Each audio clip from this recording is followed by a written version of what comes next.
서울에서 해남까지 장장 577km를 걷게 된 것은 그놈의 말 한마디 때문이었다. 2011년 그날 나는 백상예술대상 영화부문 남자 최우수 연기상 시상자로 나섰다. 바로 전해인 2010년 국가대표로 이 상을 수상했는데 웬일인지 나는 그해 황해로 다시 수상 후보에 올라 있었다. 그러나 2년 연속 수상이란 안 될 말이다.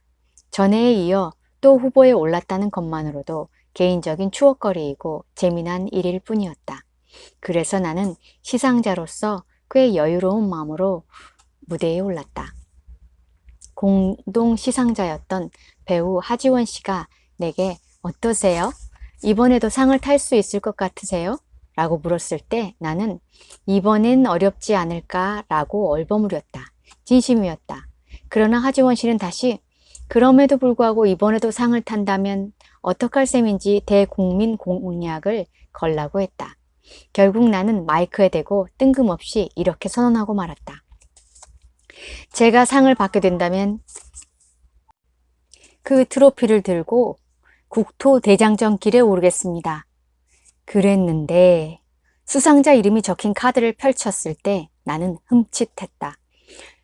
거기엔 거짓말처럼 내 이름이 적혀 있었다. 혹시 몰래카메라가 아닐까 싶을 만큼 당황했지만 결국 나는 내 입으로 이렇게 발표해버렸다. 감사합니다. 황해, 하정우. 그렇다. 세상에 이런 일은 안 일어나 라고 단언하길 좋아하는 사람은 부디 이때의 나를 타산지석으로 삼길 바란다. 이렇게 한 치 앞도 내다보지 못하는 존재가 바로 인간이다. 사람은 모름지기 입조심을 해야 하는 법이다. 예상치 못한 수상의 기쁨과 감사함 속에는 얼떨떨함이 뒤섞여 있었다.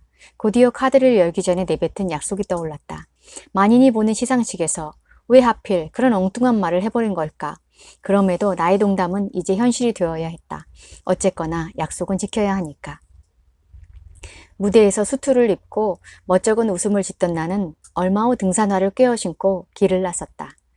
옛사람은 말 한마디로 천냥빚도 갚았다는데 나는 말 한마디에 천리길을 걷게 된 셈이었다.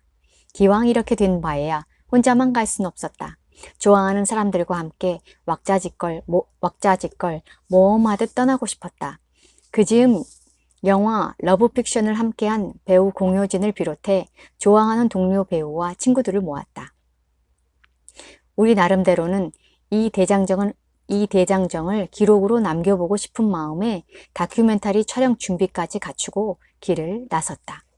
끝이 안 보이는 머나먼 길을 말할 때 흔히 천리길이라 표현하는데 천리는 오늘날의 단위로 계산하면 약 392km다. 서울에서 우리의 목적지 해남까지는 577km.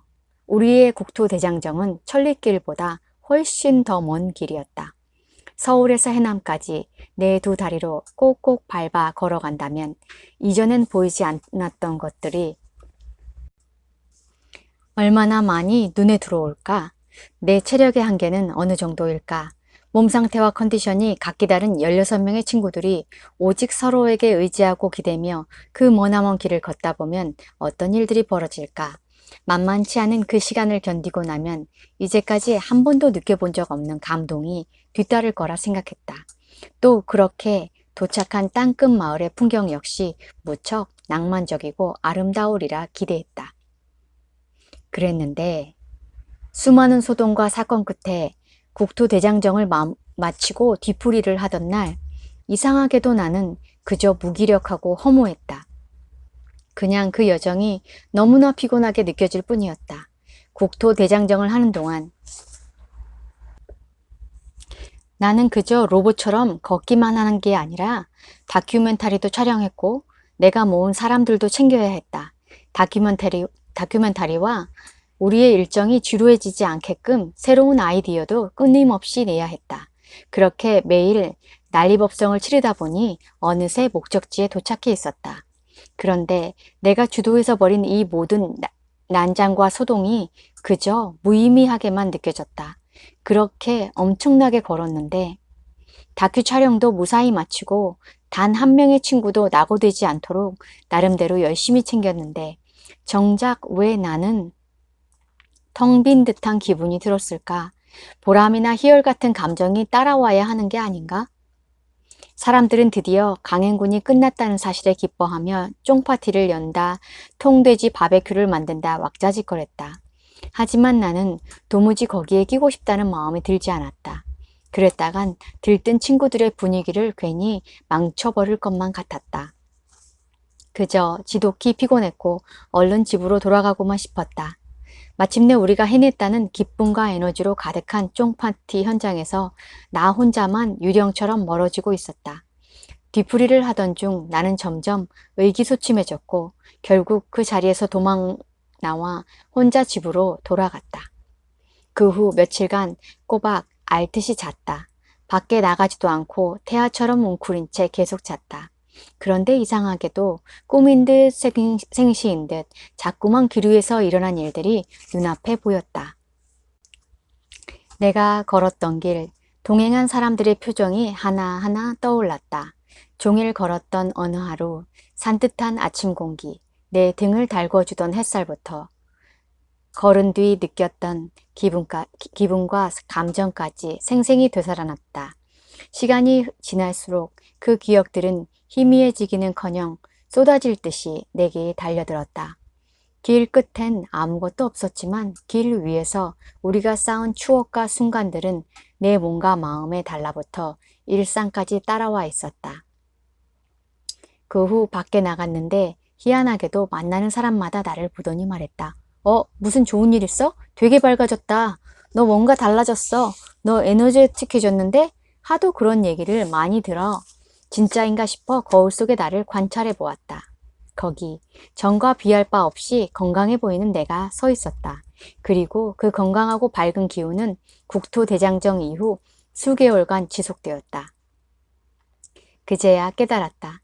내가 길 끝에서 허무함을 느낀 건 어쩌면 당연한 것이라고. 걷기가 주는 선물은 길 끝에서 갑자기 주어지는 거창한 것이 아니었다. 내 몸과 마음에 문신처럼 새겨진 것들은 결국 서울에서 해남까지 걸어가는 길 위에 흩어져 있었다. 나는 길 위에 매 순간이 좋았고 그 길 위에서 자주 웃었다. 여전히 그때 함께 걸었던 사람들과 만나 이야기를 나눈다. 577 프로젝트 2편은 언제 찍을 거냐고 웃으며 묻기도 한다. 우리가 나누는 이야기는 대개 길 위의 순간들에 대한 것이다. 사람들은 인생살이에서 어떤 기대와 꿈을 품고 살아간다.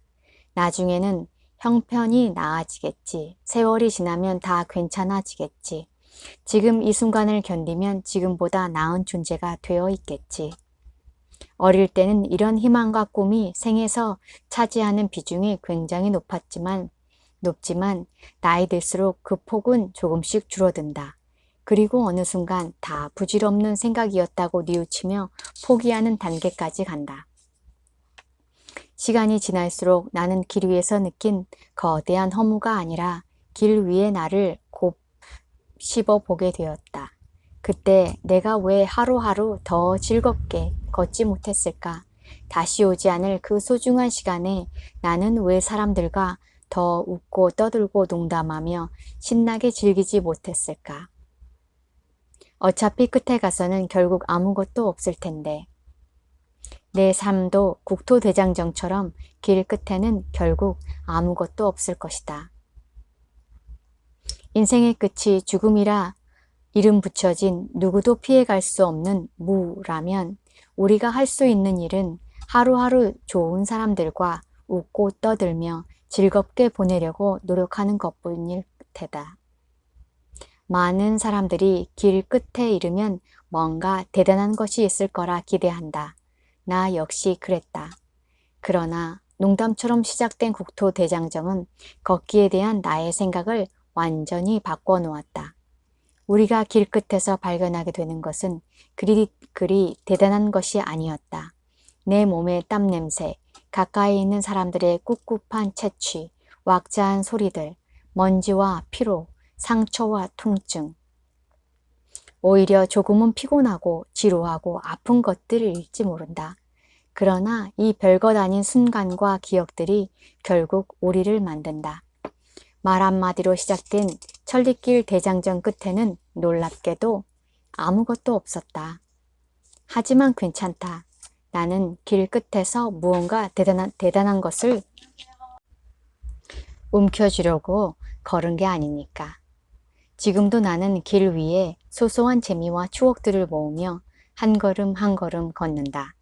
그리고 내가 알게 된 이 작지만 놀라운 비밀을 더 많은 사람들과 나누고 싶다.